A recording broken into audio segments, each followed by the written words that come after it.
Hey everybody, welcome back to another episode of the Port Side. This is a series for co-anglers. I'm fishing all nine of the all nine of the Bassmaster Opens as a co-angler. So you get to go along with me, learn from my mistakes and learn from my success, hopefully.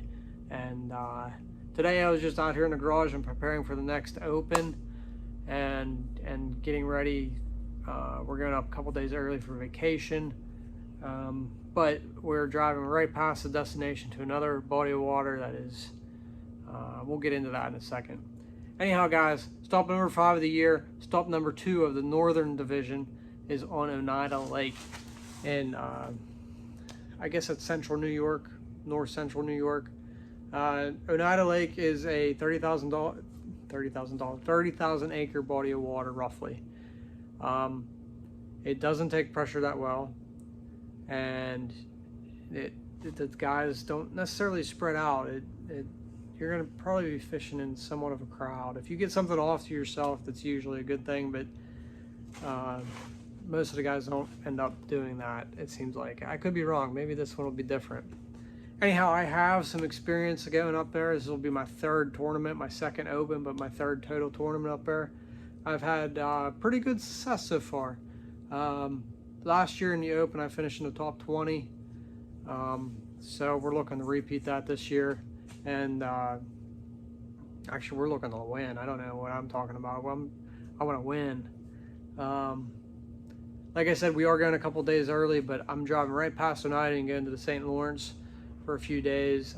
I just don't want to be on the water with 200 boats. Especially, I already know what I'm going to do in the tournament. So I might go down for a half a day if we get and just full round. But if I do, I'm just going to be looking for some wild card techniques or baits that they might be keyed in on that everybody else might miss. So that's my game plan for practice, is just do that. And whether I catch them or not, I don't know. But I'm doing this on purpose because I know what I want to do, and I'm trying to keep an open mind. I don't want to get keyed in on anything in practice that's going to throw me off. I know what they eat there, and it's a pretty straightforward fishery. But my concern is I know that it doesn't take pressure well. So with that said, I'm going to be using a lot of finesse. I think I'm going to try to use finesse a lot more from here on out, and try to increase my odds of just generating bites.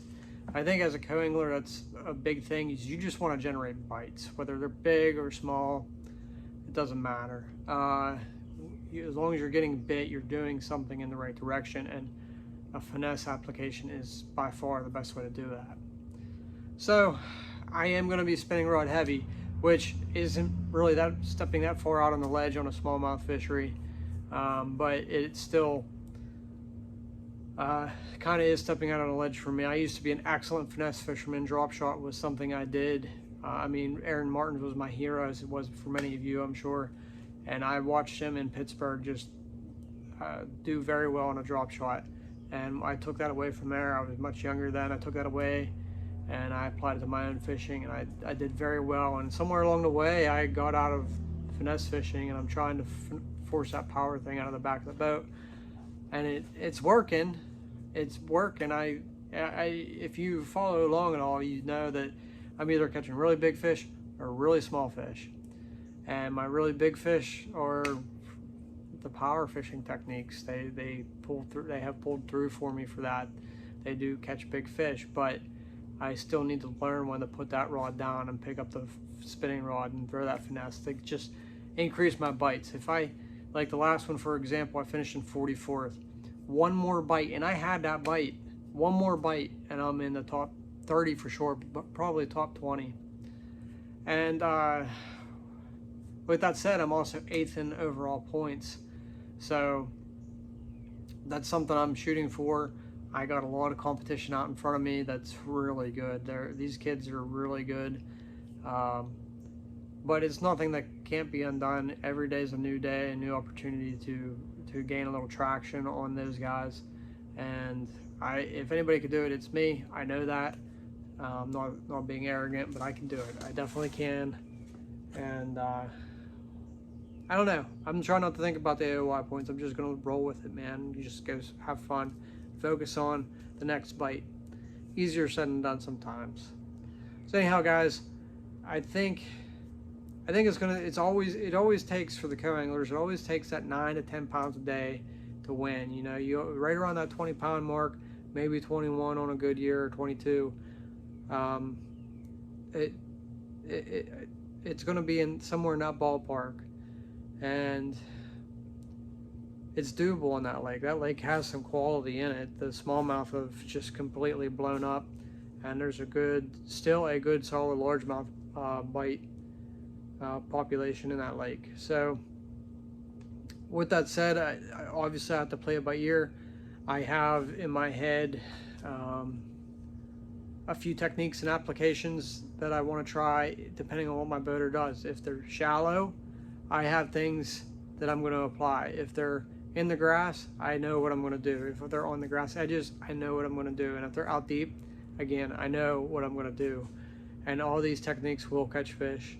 It's just a matter of focusing and grinding it out. So guys, hey, make sure you tag along. Weigh-ins start at 2 p.m. Eastern time, and you might see me walk across stage, you might not. You'll probably see one of the pros, so that's always cool to be around them.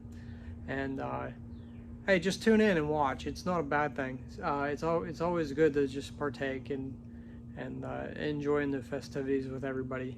So hey guys, next week's the recap, so make sure you watch for that.